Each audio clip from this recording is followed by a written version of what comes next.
private, you might want to, and start seeing it. So I've already posted at youtube.com/Leo Laporte videos we shot last week. I've been shooting all week long at meetings and so forth. The idea that I can stream just that easily to YouTube that was really easy. live is, I think, very intriguing. So it's got to do a little processing. It'll only do 30 minutes total of YouTube live streaming. But you know what? That's enough for your vlog. Is that a technical limitation, or I'm not sure. Maybe YouTube makes that limitation. I'm not sure.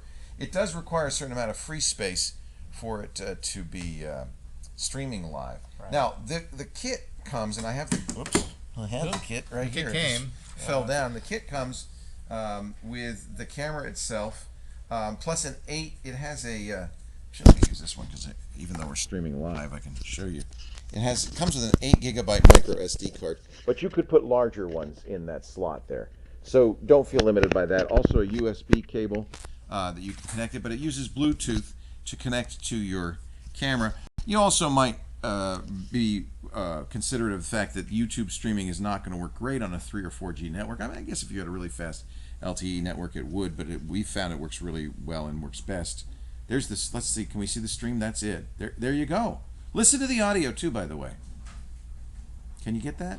Streaming live. Now, the kit comes. I think it's pretty good audio. Good. Yeah. The microphone is right on the periscope, and you can see there's a slight delay. It's very wide angle, but I think the image is good. I have to for say, something that small, it should be wide angle. Yeah, it has to be. It has to be. There's also as I said, a slow motion button, which is not super slow mo, but it is.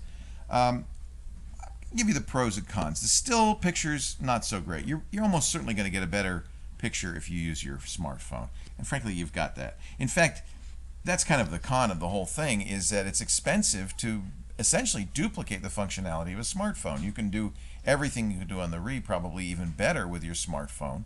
The camera on your smartphone is equal, in most cases, equally capable with the Re.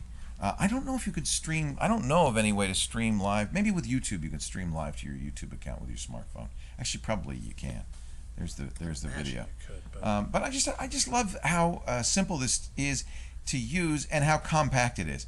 It has a thread on the bottom for a tripod, so you could put this on a selfie stick or a tripod. But also, just because of the form factor, it sits quite comfortably on any flat surface. So it really is. It'd be fairly simple to, every once in a while fire this up. You get about 3 hours battery life between charges. That's what the USB cable's for, by the way. And do a little video blog or something like that. Turn it off and go. Again, you can save it private, so you don't have to make it public. That's probably a good idea unless you're very, very comfortable with being live.